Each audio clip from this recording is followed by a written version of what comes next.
नमस्कार। जिंदा कौमें 5 साल इंतजार किया नहीं करते। यही है विशिष्ट समाजवादी चिंतक राम मनोहर लोहिया एक बहुचर्चित उक्ति। आजिर चर्चाटी आम निर्वाचन फलाफल पर जो समीक्षा आम करूँ तापर आम विशेषकर सावित्री व्रत उपर एक आलोचना फेसबुक रे छाड़ी किंतु लंबा विरति ए मध्य रही एवं किसी नुआ चर्चा आम करूँ। ए भितर नुआ सरकार आसी मंत्रिमंडल तैयारी होईछि। नवीन पट्टनायक विरोधी दलर नेता रूप में मनोनीत होती। अनेक कथा इतिमध्य घटी से दृष्टि किसी चर्चा आम भाविलु जे करवा दरकार। अनेक बंधु कहले नुआ सरकार बाबद किसी आलोचना हो से दृष्टि मन पड़े राम मनोहर लोहिया से कही जे नुआ सरकार आसु आसु आलोचना समालोचना ठीक कथा नुहे। तांकू अंततः वर्षे दबा दरकार। वर्षे भितर से माने कौन करुछन्ति देखिवा दरकार एवं द्वितीय वर्षटू आलोचना काम को देखी आरंभ करवा कथा, समालोचना भी आरंभ करवा कथा। किंतु तृतीय वर्ष जो देखागला सरकार ठीक रास्तार चलू ना, जनमत विरुद्ध रे चलुछन्ति, तेबे से सरकार को उत्खात करने जनमत को फेरी नबार एक व्यवस्था हवा जरूरी एवं तापाई एक निर्वाचन तृतीय वर्ष पर हेबा कथा। ए कथा को नहीं 60-70 दशक अनेक चर्चा होता, किंतु भारत भली गोटे विशाल देश रे प्रति तृतीय वर्ष पर निर्वाचन असंभव मन करी अनेक ए चर्चा को आगू नहीं नथिले। एवं से सही समय ही कही जिंदा कौमें 5 साल इंतजार नहीं किया करते। किंतु ताकू नहीं से प्रकार नीति बा व्यवस्था आम देश रे हैला नहीं। किंतु तांको सह मु एकमत जे सरकार आसु आसु आम तार समालोचना को जीवा दरकार नहीं, आम ताकू समय देवा दरकार। आम ये केवल सरकार देइथवा प्रतिश्रुति कथा टिके मने पकई दउछु एवं से प्रतिश्रुति परिप्रेक्षी जो किसी पदक्षेप नहीं से नहीं सम्यक आलोचना करवा। प्रथमटी है धान को नहीं जो क्विंटाल पिछा 3100 दर देवा कथा घोषणा करते सरकार लागू करने बदल एक कमिटी निर्माण करिसंती जे ताकू केमती कार्यकारी करा से कमिटी स्थिर करिवो। ता अर्थ होउछि जे ये रबी ऋतु रे जो धान किणा बेका चली यह लागू हेब नहीं, आगामी खरीफ ऋतु को से जीव। एवं इतिमध्य केंद्र सरकार एमएसपी वृद्धि करिसंती धानर मात्र 117 टंका, जोटा गोटे रूटीन कार्यक्रम। प्रति वर्ष यहाँ 100, 117, 150 टंका एमती बढ़ी चले। ता अर्थ है सारा भारत वर्षर चाषी को मिल मात्र धान क्विंटाल पिछा 2300 टंका। केते बड़ विडंबनार कथा जे गोटे दलर सरकार एठी अछंती आम ओडिशा रे एवं वर्तमान केंद्र रे, किंतु दुईटा अलग अलग दर चाषी माने पाइबे। भिन्न राज्य रे 2300 पाइबे, आम राज्य रे 3100 पाइबे जदि 700-800 टंकार बोनसर व्यवस्था ओडिशा सरकार करती। तेणु यहाँ केते दूर करुछंती सेटा निर्भर करिवो। ये जो सानी बजेट हेबो, बजेट रे ता लगी यदि अर्थ बंदोबस्त हैला ताहले आमे स्पष्ट हबा जे सरकार आगामी खरीफ रे 3100 टंका देबे। सेठी आ गोटे कथा आसुची जे गत वर्ष तुलना रे धान संग्रहर टार्गेट बढ़िबो ना कमिबो, एक। 2 नंबर है मुंड पिछा धान जो मुंड पिछा तो नुह आपणकर एकर पिछा धान संग्रहर टार्गेट बा प्रोक्यूरमेंटर टार्गेट बढ़िबो ना कमिबो, ताकू जदि कमई दिया जाए सारा ओडिशा रे धान संग्रहर टार्गेट बा मुंड पिछा तो नुह एकर पिछा धान संग्रहर हार जदि कमई दिया जाए ताहले ये जो 3100 टंकार लाभ चाषी माने पाइबे नहीं।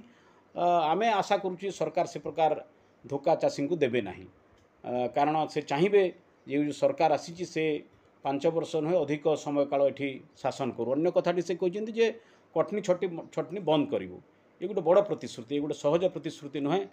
कारण जो प्रकार मिल प्रशासनिक कल और राजनेता मान भितर जो मधुचंद्रिका थाए सेटा को भांगिबा एक बड़ आह्वानमय काम।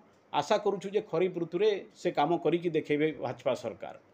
आ गोटे कथा आमे कहबाकू चाहूँ जे बहु वर्ष पर जड़े आदिवासी मुख्यमंत्री होइचंती एवं से मुख्यमंत्री टू आमे आशा करूँ जे से जड़े जेहेतु आदिवासी से जानी जे ओडिशार जो नाममात्र छोट चाषी आदिवासी चाषी रहिले सेमाने चाष काम सहित जंगलजात द्रव्य संग्रह करती एवं तांकर बड़ आयर स्रोत होउची जंगलजात द्रव्यर संग्रह बिक्री, जमती महुल, चार, टोल, केंदुपत्र, शालमंजी, शियालीपत्र, शालपत्र हरिडा बाहाडा चार यू कथा तेणु यहाँ नहीं जो बजार व्यवस्था ओडिशा रे अच्छी गला 24 वर्ष मध्य बीजेडी सरकार ताकू व्यवस्थित करें एवं आदिवासी एवं चाषी माने बहुल भाव में से क्षतिग्रस्त हो आसुचंती तेणु ताकू परिवर्तन करने बिना ओडिशार छोट चाषी नाममात्र चाषी भाग चाषी मानकर आर्थिक स्थिति परिवर्तन आसब नहीं तेणु जो आदिवासी मुख्यमंत्री को आम आशा करुचु जे से ए दिगरे निश्चय पदक्षेप नेबे। अन्यटी है केवल धान कथा कहीं ओडिशा रे आहुरी अणधान फसल चाषी अच्छा जमी आपणकर कपा मका मांडिया आखु झोट ये सबू जो चाषी माने रही से चाषी मानू केमिति उपयुक्त मूल्य मिलिबो तांको पई केमिति विकेंद्रीकरण मंडी व्यवस्था हेबो ए दिगरे यदि पदक्षेप निया न जाए ताहले अणधान फसल चाषी माने सही अभावी बिक्री जो सम्मुखीन होउचंती आज जाए एवं ताकू कौनसी व्यवस्थित व्यवस्था विशेष करिपारे नहीं बीजेडी सरकार सेटा सेमती जारी रहिबो। तेणु आशा करिबा जे नुआ सरकार से दिगरे पदक्षेप नेबे एवं ये सरकार आउ दुईटी कथा आम देखिलु जे गोटे कथा होउची जे ये जो प्रधानमंत्री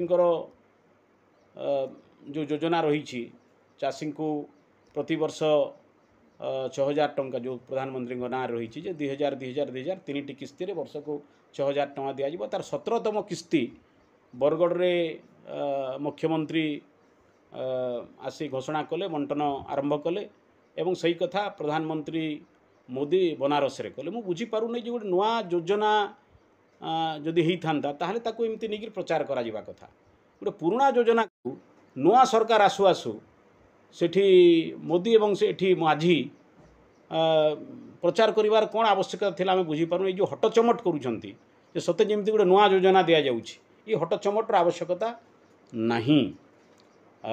एटा अवश्य भाजपार गोटे मूल चरित्र जे कामर केमती प्रचार करा जाई पारे तांकू सेटा बखूबी जना अछि और सेटा समाने करूछंती तांको पई एटा गोटे नुआ कथा नुहे किंतु एते आत्मप्रचार जे भल कथा नुहे सेटा आमे कहिबा को चाहू। अन्यपटे कथा उठुछि जे सरकार कहले जे खरा छुट्टी सरू सरू मध्याह्न भोजन स्कूल खोलू खोलू दिया जिवो माने सते जेमती गला बहु वर्ष होला मध्याह्न भोजन दिया जाऊ नाही स्कूल लोक मध्याह्न भोजन खाइबा को पाउ नाहंती ताकू नै कि जो प्रचार जे सते जेमती नुआ करी दिया जिवो से प्रकार प्रचार बदल रे आमे देखिबा दरकार जे छात्र छात्री मानक जो खाइबा को दिया जाउछि तार गुणात्मक मानर वृद्धि करा जिवो कि मुंड पिछा छात्र छात्री मानक जेतिकी टंका दिया जाउछि मध्याह्न भोजन पई ताकू वृद्धि करा जिबा दरकार सेमाने केमिति पुष्टियुक्त फसल पनीपरिबा शस्य खाई पारिबे ता पई व्यवस्था हबा दरकार।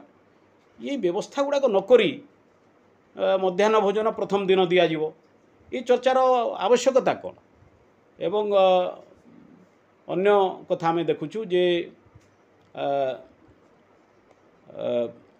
माने आउ एक मजा कथा जोटा मु कहली जो स्कूल कथा को लेकिरी तेणु गुणात्मक काम करवा दरकार। गुणात्मक काम करवा बिना अजथा आत्मप्रचार आड़ को गले लोके बुझीपारे जे यहाँ केवल प्रचार बा प्रोपेगेंडा बोली।